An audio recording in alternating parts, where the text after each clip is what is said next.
우리는 기도하기 전에 마음을 비워야 하는 시간이 필요합니다. 조용히 눈을 감고 이 시간에 집중해 보십시오.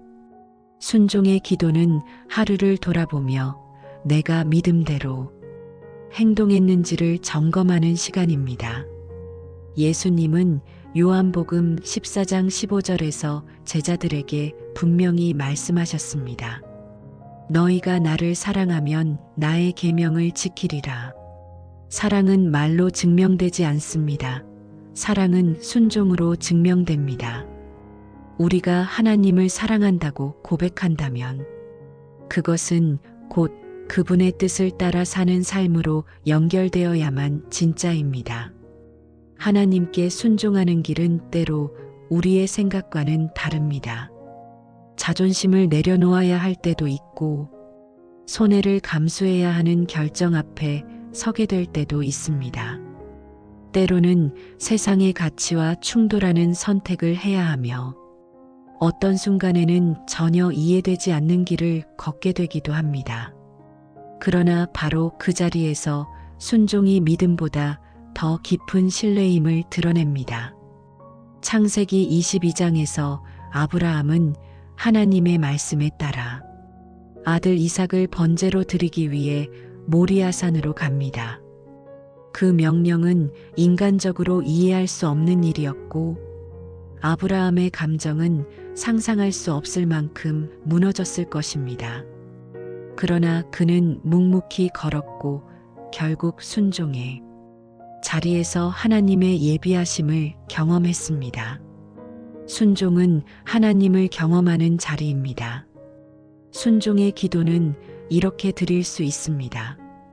주님, 오늘도 주님의 뜻을 알면서도 외면한 순간이 있다면 용서하여 주옵소서. 성령님께서 주신 감동을 흘려보냈던 장면이 있다면 다시 떠올리게 하시고 내일은 그 뜻 앞에 망설이지 않고 순종할 수 있는 용기를 주소서. 이 기도는 단지 잘하겠습니다가 아니라 주님 도와주십시오라는 겸손한 고백입니다.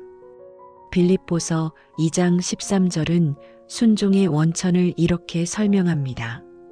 너희 안에서 행하시는 이는 하나님이시니 자기의 기쁘신 뜻을 위하여 너희에게 소원을 두고 행하게 하시나니. 우리가 순종할 수 있는 이유는 하나님이 우리 안에서 행하시기 때문입니다.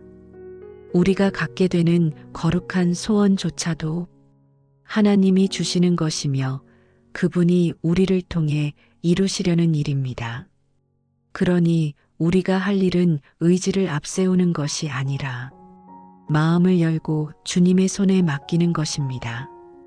하루를 살다 보면 순간순간 마음속에서 이런 음성이 들립니다. 지금 그 말하지 말아야 해. 지금 이 사람을 안아줘야 해. 지금 참아야 해.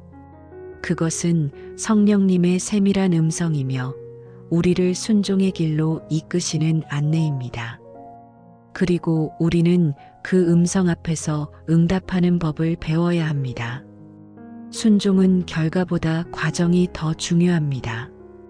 하나님은 우리가 무엇을 이루었는지보다 그 뜻에 어떻게 반응했는지를 보십니다. 그러므로 우리는 이렇게 기도해야 합니다. 주님, 제가 결과보다 주님의 음성에 반응할 줄 아는 자가 되게 하소서.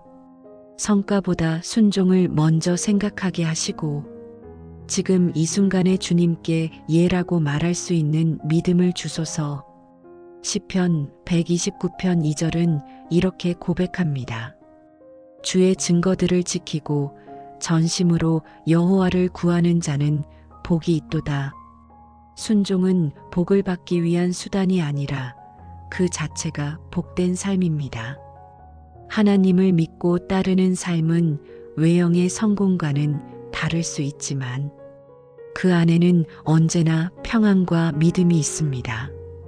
지금 이 밤 하루를 마무리하며 묻고 싶습니다. 오늘 하나님께서 원하시는 말 한마디 행동 하나를 놓친 건 없으셨나요? 누군가에게 따뜻하게 대할 수 있었지만 무심히 지나치진 않았나요? 마음속에 품었던 하나님의 감동을 묻어둔 채 흘려보내지는 않으셨나요? 그렇다면 이 밤 다시 기도하십시오. 주님, 오늘 놓쳤던 순종을 내일은 잃지 않게 해주옵소서. 제가 주님의 뜻을 따르지 못했던 순간들을 기억하게 하시고 다음에는 주저하지 않도록 성령님께서 제 마음을 붙들어 주소서. 순종은 작은 실천에서 시작됩니다. 거창한 결단이 아니라 오늘 그 한 사람을 사랑하고 오늘 그 한순간을 붙잡는 것, 하나님은 그 작은 순종 위에 역사하시고 그것을 통해 하나님의 나라를 이루십니다. 그러니 이 밤 조용히 주님의 이름을 불러보십시오. 그리고 하나님의 은혜 가운데 평안한 밤을 보내시길 예수님의 이름으로 기도합니다. 아멘. 구독하시고 매일 기도로 나아갑시다.